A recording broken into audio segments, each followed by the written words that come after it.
My boyfriend says he's disgusted by my natural body hair and demanded I get full laser removal while paying for it myself or he'll leave me. He claims I'm selfish for not sacrificing this for his happiness and wonders what else I won't do for him later. My boyfriend's name is Graham. We've been together a little over 2 years. We live separately but close enough that we've basically been living in each other's spaces. He keeps a toothbrush at my place. I keep gym shoes at his. The normal couple stuff. I'm Emery. I work in an office that requires me to be presentable but not polished. I'm not some influencer life person. I'm just a regular woman with a regular schedule and regular stress. And I'm saying that because I don't want this to sound like I'm leaving out some huge context. I'm not doing anything extreme. I'm not trying to prove a point. I'm not making a statement with my body hair. I'm just existing.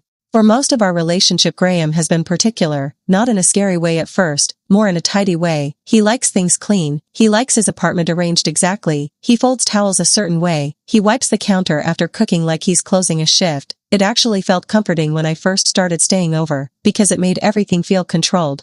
Then it started showing up in smaller comments about me, my hair, my clothes, how I eat, how I talk to servers, how I laugh too loud when I'm excited, little things that came wrapped in concern, like he was helping me be my best self.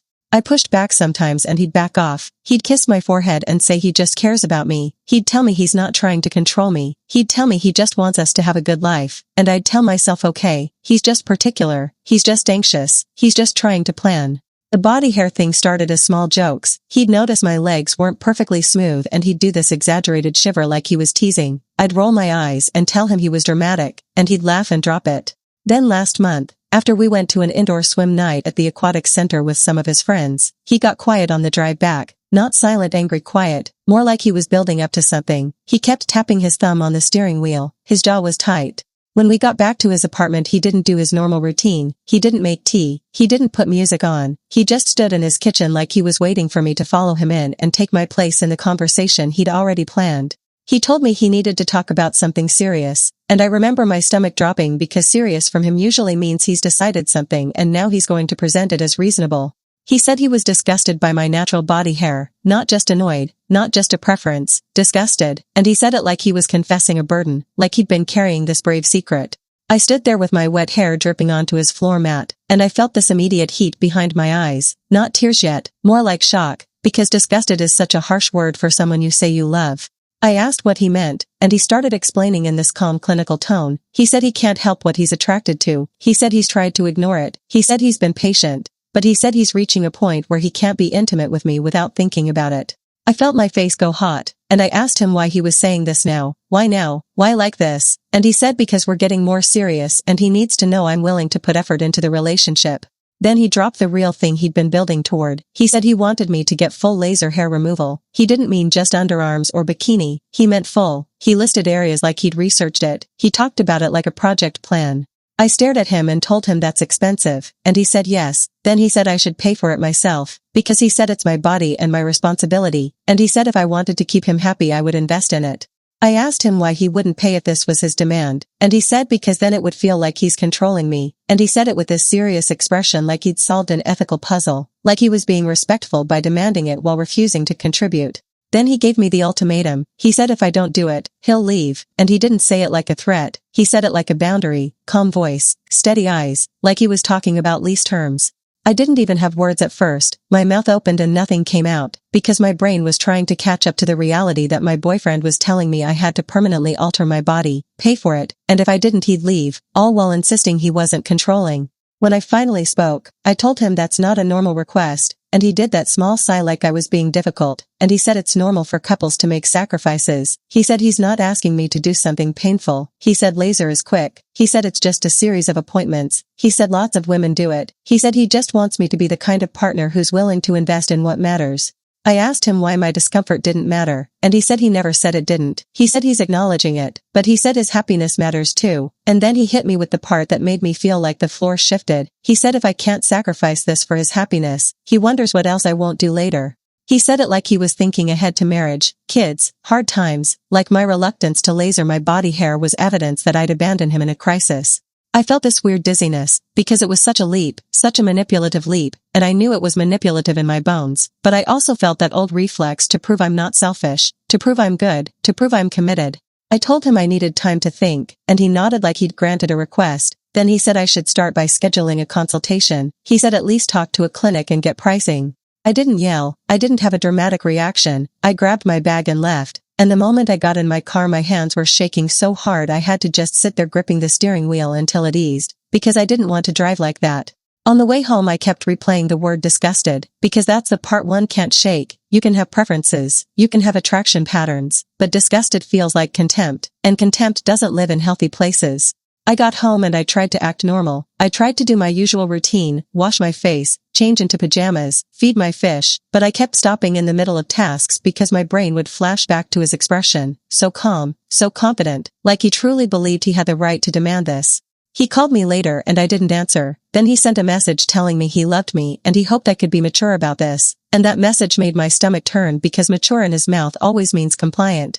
The next day I tried to talk to him on the phone, and I kept it calm. I asked him if he realized how insulting it was, and he said he didn't insult me. He said he was honest. He said it would be more insulting to pretend. I asked him if he would leave me over hair, and he said yes, and he said it in that calm voice again, like he was proud of being consistent.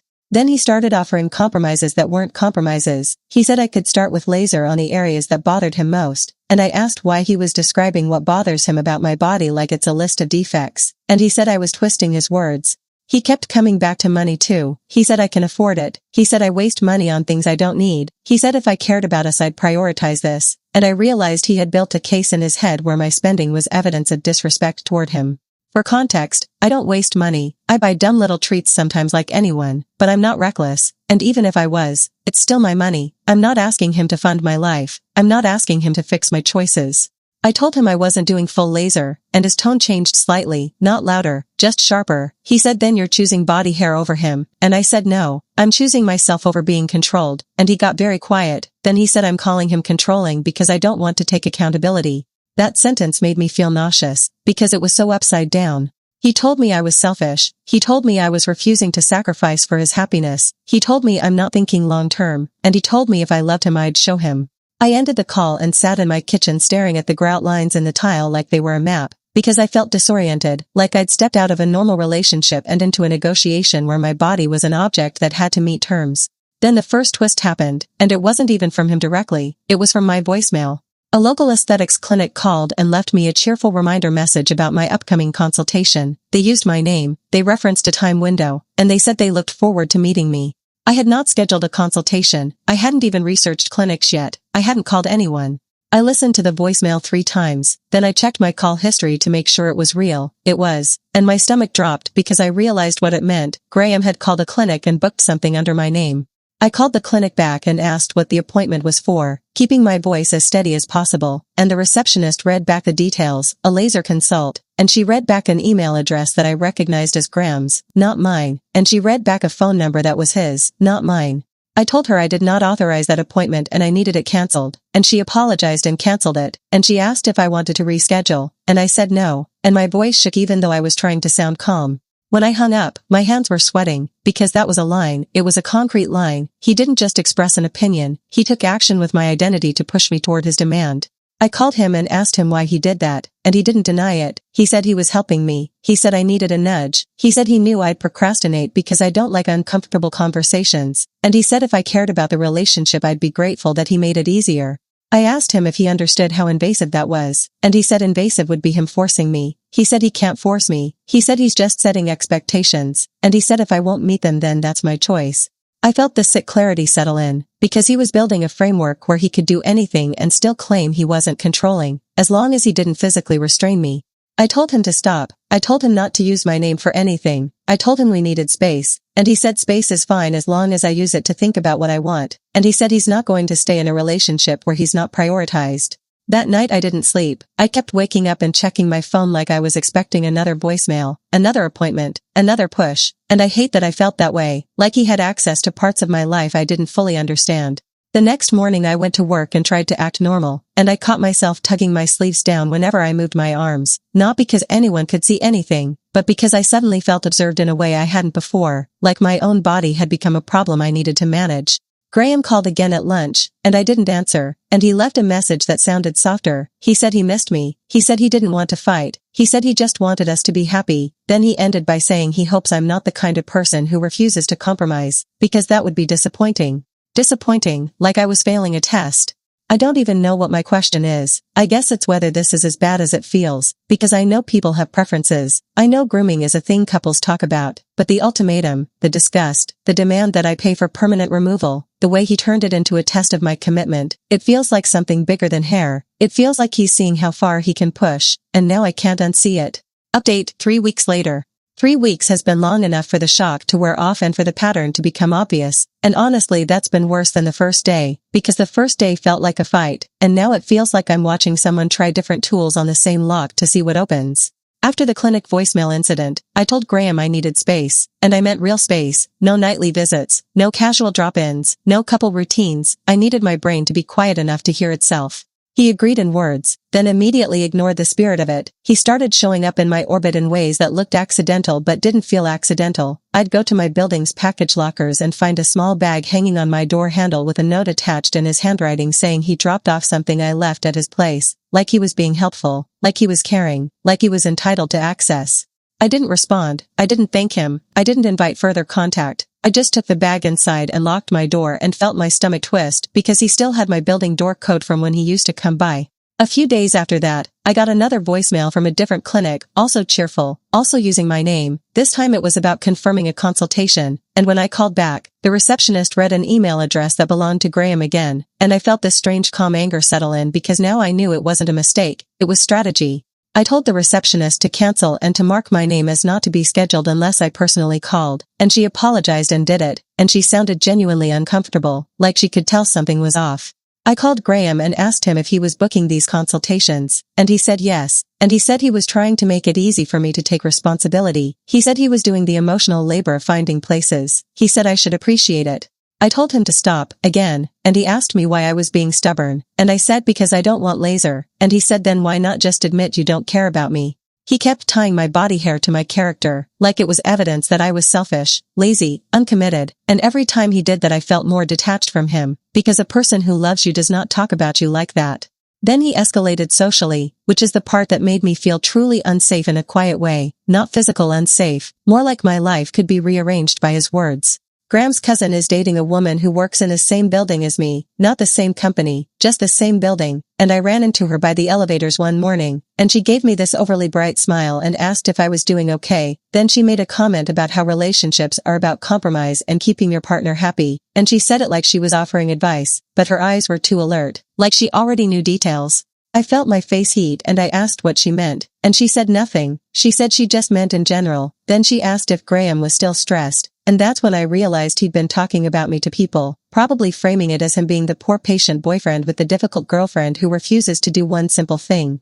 I didn't engage. I said I had to get to work, and I walked away with my heart pounding, because I hate the feeling of being discussed in rooms I'm not in, especially about my body.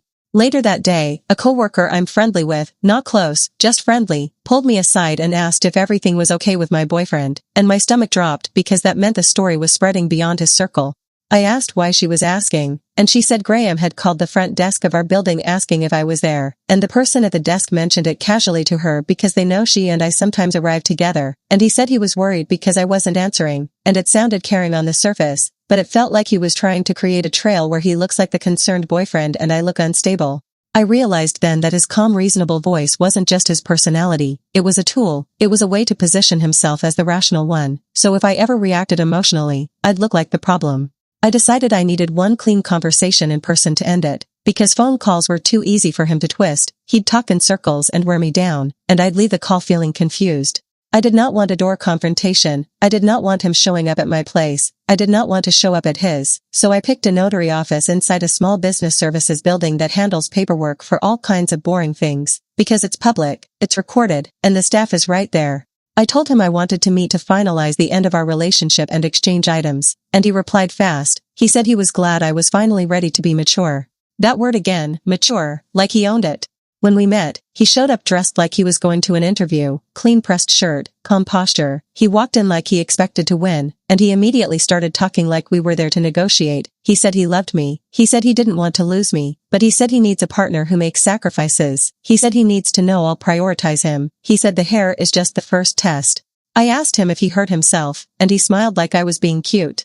He pulled out a folder, and my stomach dropped, because of course he had a folder. He slid papers across the small table like he was presenting a plan, and he said he had printed pricing and a schedule. He said he had options. He said he even found a payment plan, and he said if I signed a simple agreement that I'd start treatments within a certain time frame, then he'd feel secure moving forward.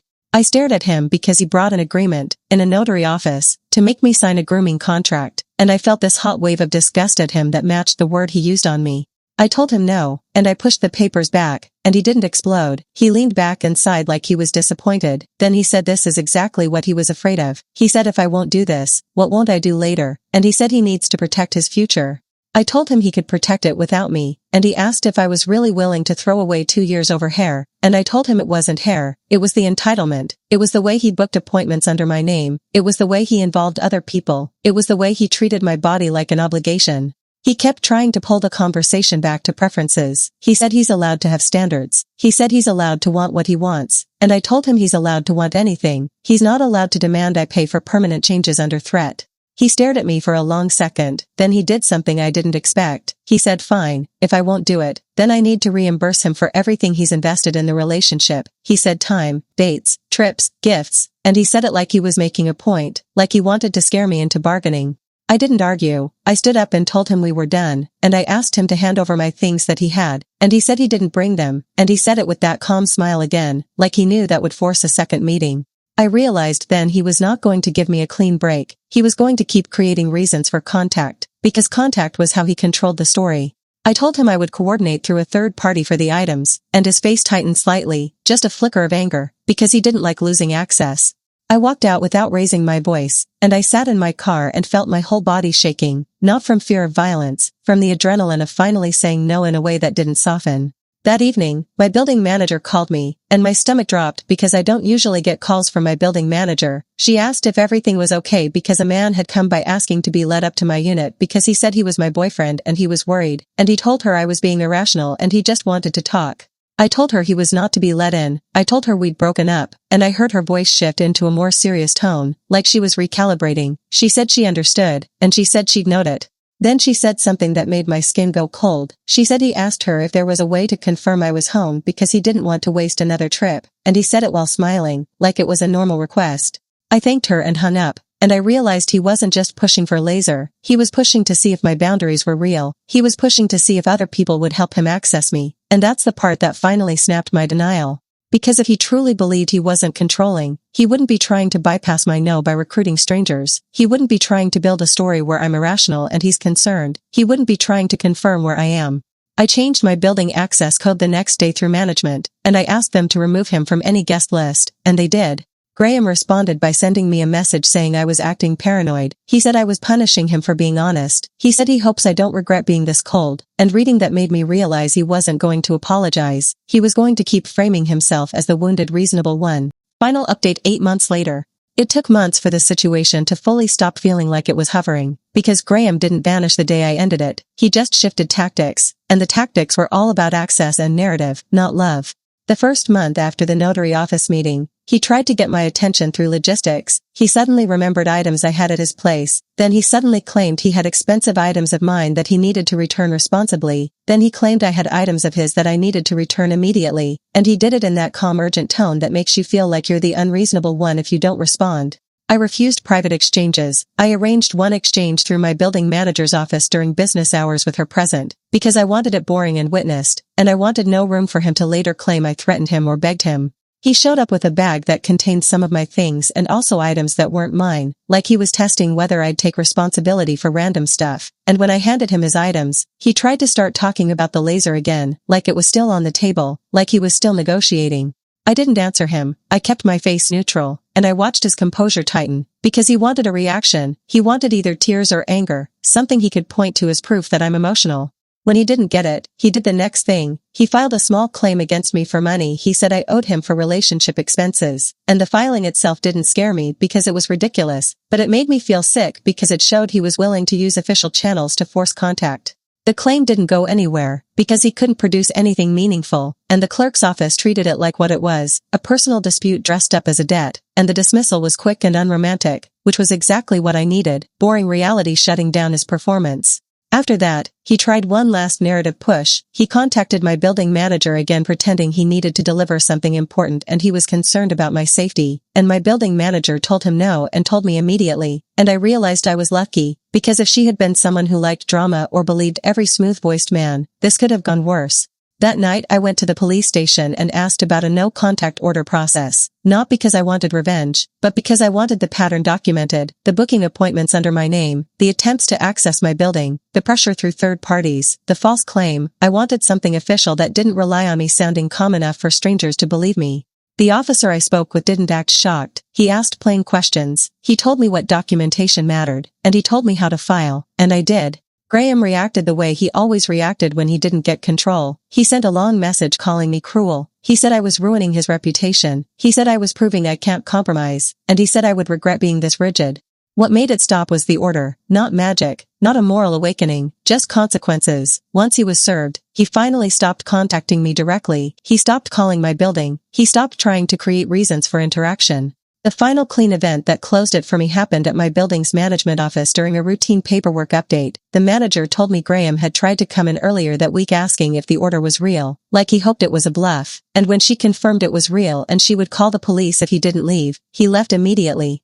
That was the last time he tried to touch my life, not because he changed, but because the doors closed and the consequences were clear, and I don't miss him. I don't miss the calm voice that had sharp edges. I don't miss the way I started shrinking in my own skin to avoid disappointing him. I don't miss the way my body became a problem to solve. And the only thing I kept from the relationship is the certainty that no one who loves you uses disgust as a lever, and no one who respects you turns your autonomy into a test, and that's the end of it.